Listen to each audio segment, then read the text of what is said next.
سوال بڑا واضح ہے.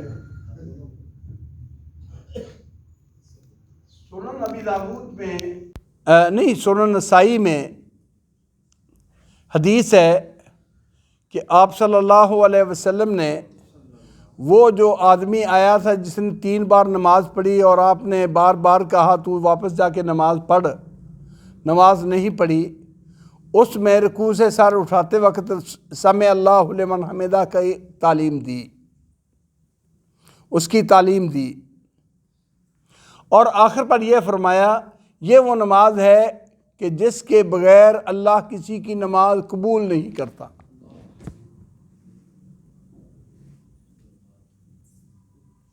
اس کی اہمیت کے پیش نظر کرنا چاہیے.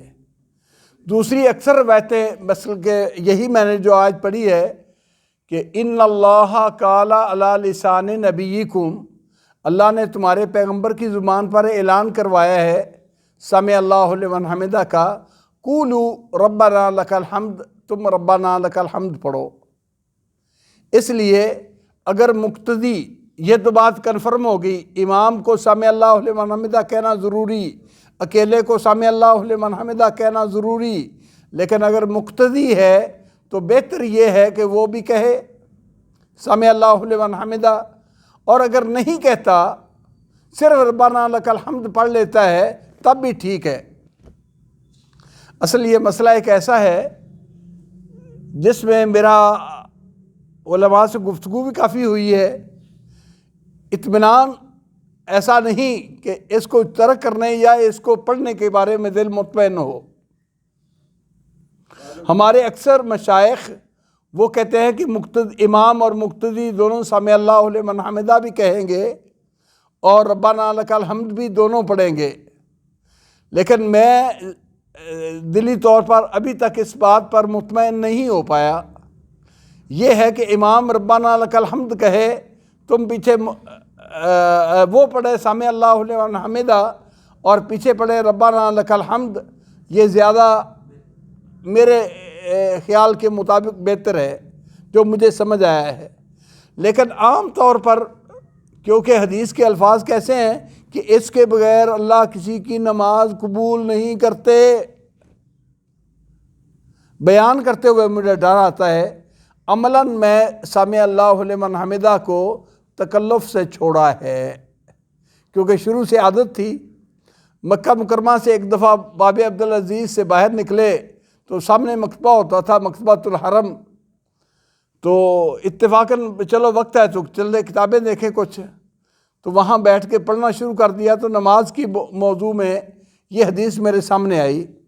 بہت میں جھنجھلایا کہ یہ کیا مقتدی کے لیے سمع اللہ لمن حمدہ کی کوئی الگ دلیل مل جائے واضح طور پر، لیکن اس میں ناکام رہا.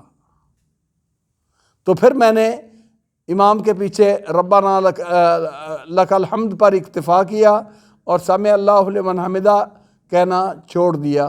اگر کوئی مسئلہ پوچھتا ہے تو میں دونوں کیفیتیں بتاتا ہوں. انفرادی میں لازمی ہے، دونوں لازمی ہیں، سمع اللہ لمن حمدہ بھی ربنا لک الحمد بھی. اور یہ بھی بات اسی طرح میرے منہج کی ہے کہ الحمدللہ بے شک اساتذہ یا کچھ عبادت اللہ کی ہے، عبادت اللہ کی ہے. اللہ وجہ البصیرت جو بات مجھے ملے اس کے اوپر جان اللہ تعالیٰ قربان کر دے، کوئی حرج نہیں، اس پر جان بھی دی جائے، ڈٹ جانا چاہیے، لیکن دلیل کے بغیر نہیں. اس میں دلائل وسعت والے ہیں، دونوں طرف احتمال ہے، یوں بھی اور یوں بھی، کہے تب بھی نہ کہے تب بھی، دونوں طرف احتمال موجود ہے. تو جہاں ایسی وسعت ہو وہاں کی ایک رائے حتمی کرنی اور دوسری کو غلط کہنا بغیر دلیل کے یہ مناسب نہیں ہے.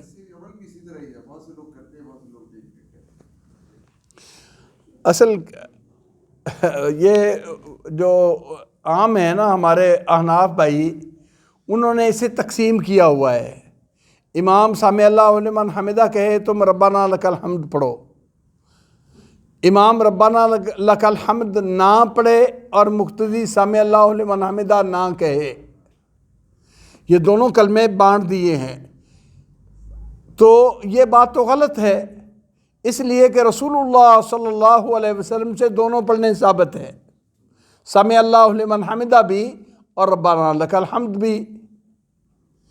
اور دوسرا عام دیکھا جائے تو صلو کما رأیتمونی اصلی، آپ نے فرمایا نماز اس طرح پڑھو جس طرح مجھے پڑھتے دیکھا ہے، اس میں بھی ہم نے دیکھا تو یہ ہے کہ آپ سمع اللہ لمن حمدہ کہہ رہے ہیں۔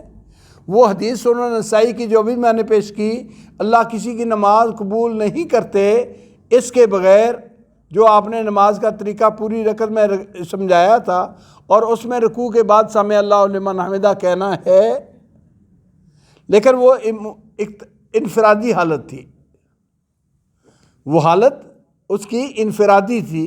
یہ ایک اشکال ذہن میں، یعنی اشکال پھر باقی حدیث سامنے رکھنے کے باوجود میں ویسے سمع اللہ لمن حمدہ نہیں پڑھتا امام کے پیچھے۔